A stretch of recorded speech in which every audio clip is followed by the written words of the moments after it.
Hello प्यारे बच्चों। तो आज हम जो क्वेश्चन कर रहे हैं बहुत ही इंपॉर्टेंट है क्लास 12 बोर्ड एग्जाम के लिए। और आपके पास टाइम अब कम होते जा रहा है, इसलिए मैं भी क्वेश्चंस इंपॉर्टेंट शेयर कर रहा हूँ। जितना शेयर कर पाऊंगा करता रहूंगा।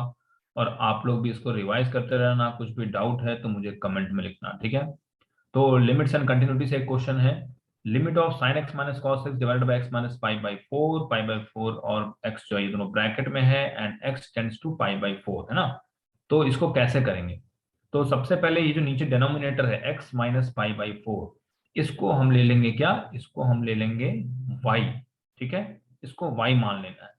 अगर ये y है और यहाँ x tends to pi by four है, यहाँ हम लिख सकते हैं x minus pi by four will be tending to zero.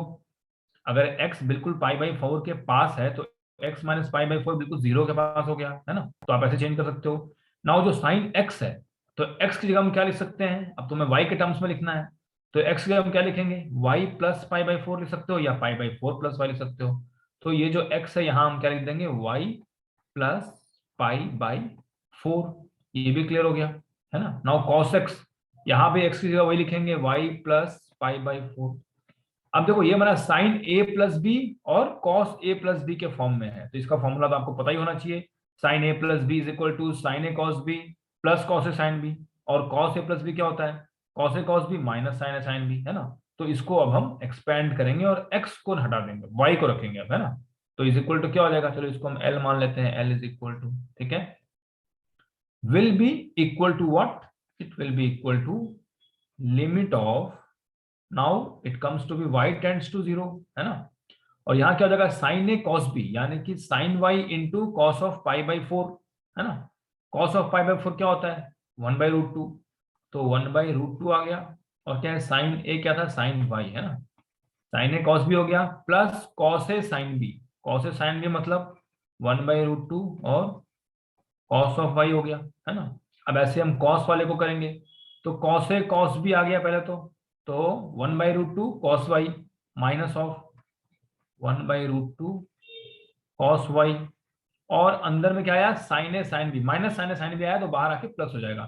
तो प्लस यहाँ पे क्या आ जाएगा? One by root two and sine of y. ठीक है, इतना समझ में आ गया होगा। डिवाइडेड बाई, नीचे तो वही वाई लिख देंगे हम यहाँ पर, है ना, इज इक्वल टू। अब हम क्या कर सकते हैं? यहाँ पर minus one by root two cos y है और यहाँ पर plus one by root two cos y है, इधर तो कट हो गया हमारा, है ना। तो अब क्या बच गया?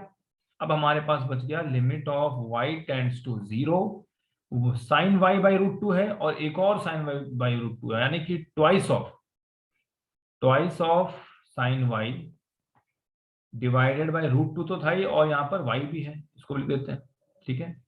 नाउ ये जो साइन y बाई y है and y tends to zero, आपको पता है limit of sine theta by theta when theta tends to zero is equal to one. इसका मतलब इसका वैल्यू तो वन आ गया, है ना। यानी कि ये क्या बच गया? Two by root two into one हो गया, इक्वल टू क्या हो जाएगा? ऊपर भी रूट टू से मल्टीप्लाई कर देंगे, नीचे भी रूट टू से कर देंगे, ठीक है, root two into root two, ठीक है। तो ये क्या हो जाएगा? ये हो जाएगा हमारा two root two divided by two, where two will cancel, will be equal to root under two. ये हमारा हो गया बढ़िया सा आंसर। तो अगर ये क्वेश्चन आपके एग्जाम में आए तो बिल्कुल भी इसको भूलना नहीं, इसको प्रैक्टिस कर लेना। इस टाइप के क्वेश्चंस बहुत सारे आएंगे। डिनोमिनेटर देखना, अगर कोई फॉर्मूला नहीं लिख पा रहा है, साइन ए कॉस बी के फॉर्म में नहीं है, साइन ए प्लस बी के फॉर्म में होता तो हमें चेंज नहीं करना पड़ता, अगर नहीं है तो हमें इस ढंग से करना पड़ेगा। इस टाइप के बहुत सारे क्वेश्चन हैं, एक समझ जाओगे तो सारे कर लोगे। और ऐसे छोटे छोटे मैं क्वेश्चन डालता रहूंगा, लेकिन सब्सक्राइब कर लो तो आपके लिए अच्छा रहेगा, ताकि आप टाइमली सारे नए नए क्वेश्चन देखते रहो, डेली दो तीन करते रहो। And best of luck for your exams and upcoming tests. Bye bye. Take care.